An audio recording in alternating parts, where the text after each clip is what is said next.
Hey guys, I'm Caitlin for Caitlin and Jazz Books, and today I'm doing a very belated June wrap-up, and also TV June wrap-up. Yes, sorry this is so late. It's because I've had, I broke up from GCSEs, then from school after GCSEs, then I had prom, then I went to Greece with Jasmine for a week, which the vlog is up, so you can watch that if you want to. And I've just had my first week of NCS, National Assistance Service, and I've got another 3 weeks of that. But I'm on my 2-day break, so I thought I would film this for you now, so it's not like, so it doesn't go over 10 days late. Yeah, I mean, it's quite late. But I didn't want to forget about these books, because I read I read one very good book. I read more than one book, but one of them was very good. The other two were just... But yeah, I'll get on. Sorry if the camera keeps moving around, but it keeps, like, falling. Anyway. The first book I read was probably my favourite of the month. Well, not probably, definitely my favourite of the month. It was also one of my most highly anticipated reads of 2017. You can probably guess what it is, but it's Lord of Shadows by not Sarah J Maas, by Cassandra Clare. I always do that. I always say that this is by Sarah J Maas, but it's not. It's by Cassandra Clare. Sorry for my throat. It sounds a bit weird. It sounds weird to me. I've been on a bus with music that was so loud we had to scream. Anyway, I gave this book 5 out of 5 stars. I thoroughly enjoyed this one, and I enjoyed it a lot more than I enjoyed Lady Midnight. I know a lot of people really enjoyed Lady Midnight. I liked Lady Midnight, but it didn't blow me away as much as her original series did, and also Infernal Devices. So, yeah, but this one for me was definitely a step up. Not in her writing. Her writing improves in every book. I just wasn't enjoying the characters as much because I knew the characters when they were younger, and it was taking me a while to process the fact that they were now older. But that's now wrapped around my head. I'm now enjoying the coupling a lot more. I'm also enjoying most of the characters a lot more. I must say she made me cry right at the end of this. If you've read it, you'll know why. It really made me cry. And I was like, that didn't just happen, but I think it did. But we have to wait 2 years now for the next one, which is going to be really hard, seeing as I read this. I got it the day it came out, and I read it a couple of weeks, maybe 2 weeks after it came out, so I've got 2 years now to wait. But I mean, I can do it. I'm currently rereading or listening to City of Bones on Audible. I started it a couple of weeks back, and then I got distracted by Hamilton. But I was listening to it on a 5-hour coach journey today, so I've only got 2 hours left. So, yeah. This was the first book I read. 5 out of 5 stars. The next book I read was The Wide Window by Lemony Snicket, which is the third book in the series of unfortunate events. I think I don't have... Yeah, this is the last one I can read up until I get book 4, which I don't have at the minute. I have 6 and 8. I have 1, 2, 3, 6 and 8. So I need to get the 4th and 5th one. But I gave this 3 stars. I enjoyed it. It wasn't my favourite. My favourite has definitely been the first one. I just didn't really feel like this... I mean, they're not all fleshed out. Like, none of them are fleshed out. But I feel like this one was the least developed one, just because it was like, it started and then it was over, if you get what I mean. I feel like if you've read this series, you'll understand what I mean. But obviously it's not going to be, none of them are like fleshed out because they're children's books. But I feel like you didn't get to know the person that they were staying with in this one at all. And that's kind of sad, but I mean, I enjoyed it. I didn't hate it, I didn't love it. That's basically all I have to say on this one. The next book that I read was 1,000 Nights by E.K. Johnson. I gave this 3 stars, and I read this whilst I was in Greece. This is the retelling of 1001 Nights, so it's basically about a girl who gets taken... Well, it's about a king who comes around and takes a bride, and then they survive maybe a couple of days and then he kills them off. And it's about a girl who makes sure she gets to go to be his bride so that he doesn't take her sister instead. And it's alright. I didn't love it again, but I didn't hate it. I gave it 3 stars. You never get to find out her name, and that was really stressing me out. I really wanted to know her name. I feel like no character is complete without a name, and then I can't start to picture them if I don't have a name. And I didn't have a name, so it was stressing me out. But I mean, her writing style is beautiful. It was just the fact that, I don't know, the beginning felt really rushed. Then it got really slow in the middle, and then the ending felt really rushed again.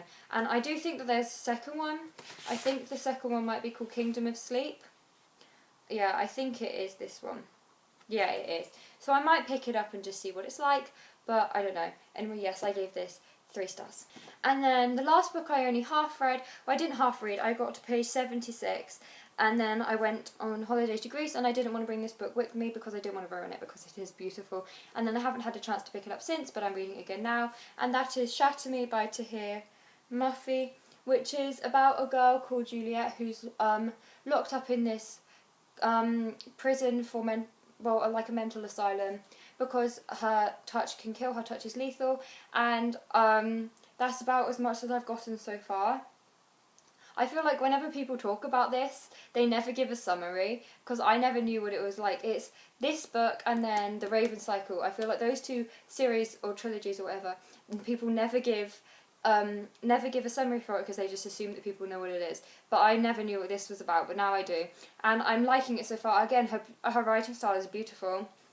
I mean, I don't really like any of the characters yet, but I feel like that's because I'm only on page 76. So hopefully when I get more into it, I will enjoy the characters slightly more. I've heard that people don't like Juliet to start with, but I'm not hating her.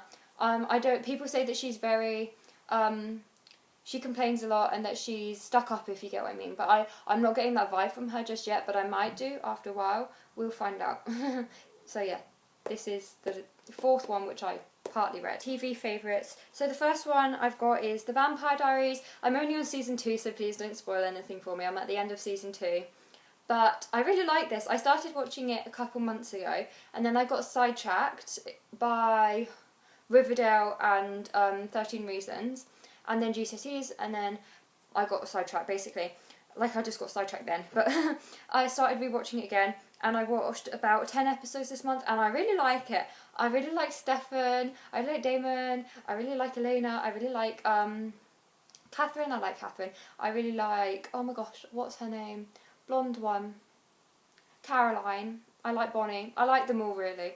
But this is about vampires, and I really like vampires, so I mean, perfect show for me. Great.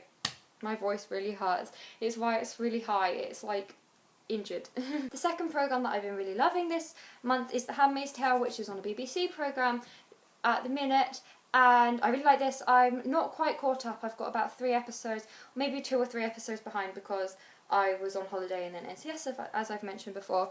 But I really like it, and also this is really helpful for me because one of my A-level books, which I found out last week, is actually The Handmaid's Tale by Margaret Atwood. So the fact that this programme is coming out now means that I've got the book and I can also watch the programme at the same time, which is really helpful for me.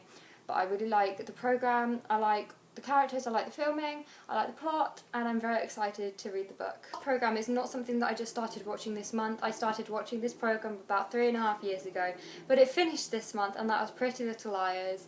The last episode came out whilst I was in Greece, so I couldn't watch it, and I actually got spoiled by the end on one of the cast members' Snapchats, which I'm really annoyed about. I'm annoyed about the fact that they put it on their Snapchat, because there would have been a lot of people around the world who have them on Snapchat who wouldn't have watched it yet, and I wasn't prepared for there to be spoilers on there, so I wasn't covering the screen and I got spoiled for who AD was.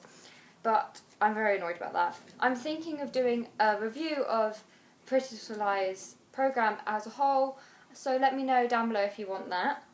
I will say I'm not happy, well, I was happy with who AD was when I first watched it, but I still feel like it's clever, but I think they could have done better.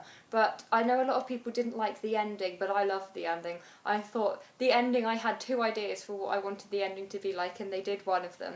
So I'm happy with the ending, just not happy with who AD was. But I've absolutely loved Pretty Little Liars over the 3.5 years that I've been watching it, and I'm really sad that it's over.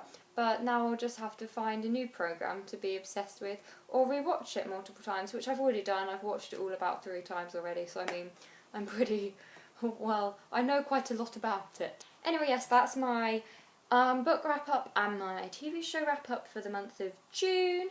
We're now in July, which is crazy because we're more than halfway through the year. What has happened? But yeah, I hope you enjoyed. Leave a like, comment, and subscribe if you want to. Comment your favourite book of June. Cool. Someone will see you next time. Bye guys.